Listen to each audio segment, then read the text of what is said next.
All right, welcome to week 5. Last week we learned about how the perfectionist ideology of socialism can be transformed into totalitarianism of the left, and that sort of thing happened pretty routinely in Russia, China, Cuba, North Korea, and elsewhere. This week we will learn how reactionary politics of the early 20th century produced a totalitarianism of the right in the form of fascism. So how are totalitarians of the left and totalitarians of the right similar to one another? In what ways are they distinct? Uh, that's an interesting thing that we can talk about this week. As an ideology, fascism is a distinctly modern phenomenon and shares a major intellectual wellspring with conservatism, which is the idea of the counter-enlightenment. Against the counter-enlightenment's appeal to humanism, rationality embodied in a belief in scientific progress, secularism, humanism, and universalism, fascism was and is committed to irrationalism, the contemptuous rejection of democracy, elitism, and to a particularly aggressive and virulent form of or interpretation of nationalism and the belief that certain nations are destined to conquer other lesser nations. One interesting precipitant of fascism is what some historians have described as the late state phenomenon. The argument here is that states like Germany and Italy, European states that achieved unification much later in the 19th century than the other great power states like France, England, and Spain, were imbued with a sense of resentment and a determination to assert their rightful place in the great power pantheon, which included access to overseas colonies, which again kind of set them on a path towards fascism.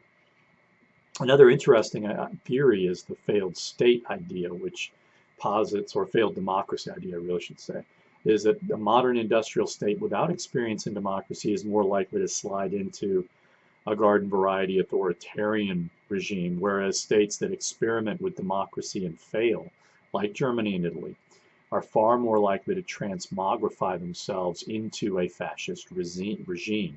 So that raises another interesting question. What is the difference between a fascist and an authoritarian regime? Many academics concluded in the late 20th century that fascism was an anomaly formed by historically idiosyncratic factors, and that as such is unlikely to reemerge and probably therefore not worth our study.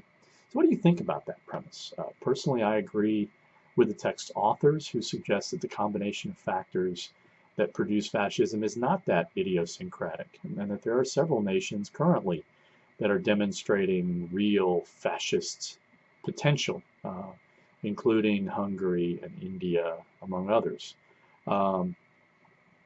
One final issue with fascism are its adherents' views of human nature. Fascist views of human nature are like reactionaries on steroids, radically exclusive, thoroughly particularistic, and deeply irrationalist.